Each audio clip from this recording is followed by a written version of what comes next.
Hey friends, this is not a snow day. Day 38 since we left school here in southeastern Michigan. It's a Monday, the 20th day of April.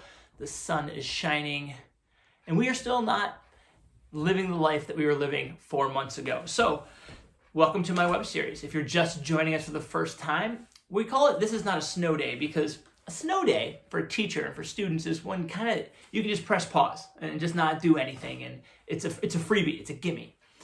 This is not a snow day because we are every day trying to figure out the right, or at least the manageable way to spend this time together in our homes, quarantined, being safe, and taking care of each other, and putting our lives in a place where they will be okay, that we'll be able to continue in a positive direction when we have the go ahead to get back to what we had before, or at least what decisions to make to what we want to have in the future.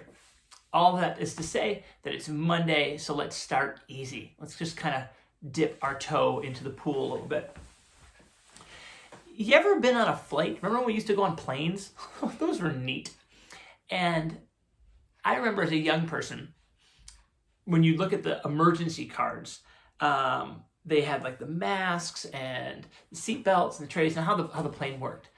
And they always said that if we experience a sudden loss of pressure, the mask is going to drop. And if you're an adult traveling with a smaller human, that you should affix that mask to yourself first and then tend to the kid. And when I was a kid, I was like, that's a load of crap, man. Like, I can't reach that. Like, you gotta help me with my mask, man. I need to breathe. And I think that's the thinking of many teachers and certainly parents, is that I need to do for this human who may not be able to do for themselves. And in the last 38 days, my guess is if you are in charge of any small humans in your world, or even just other humans, you're probably putting them first. And that's awesome. That is a mark of servant leadership, or of love, or of sacrifice, and that's important. However, that is probably taking a toll on you. That is probably wearing you pretty thin. And so I'm going to encourage you this week, I would love for you to put on your mask first. It doesn't mean you're not going to put on the other person's mask. It just means you might need to take care of you a little bit today. And so I would love for you to, because this isn't a snow day, this isn't just like, we'll make it work till it's over. Like, this is life right now. I would love for you to maybe put yourself first and do something that you might even instinctually be like, this is really selfish. There's a phrase that really resonated with me when I truly worked myself too hard a couple of years ago, and it is, you cannot pour tea for others if your kettle is empty.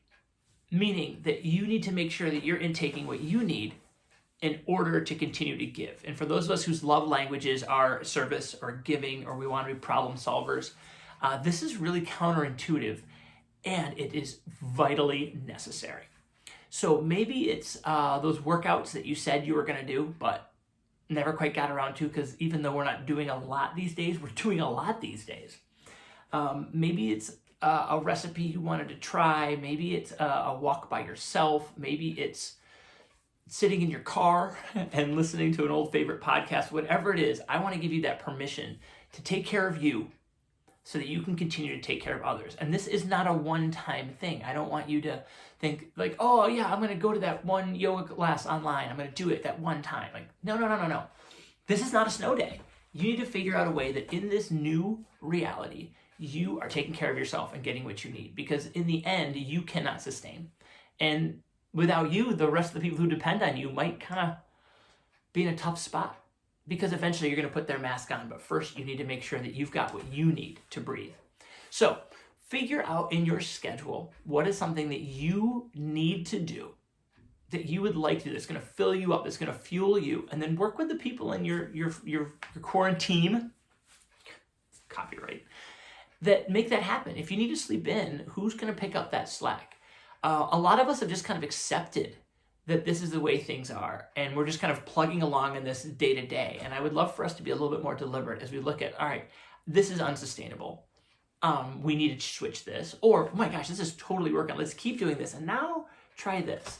And this has been my theme on many Mondays, is to examine and be reflect and be intentional. So this week, carve out some time for you. Put your mask on. If ever we're together, I would love for you to ask me about the time I was recently traveling to Nairobi from Detroit, and immediately upon takeoff in this giant ship plane, my buddy who I was traveling with, our air masks fell.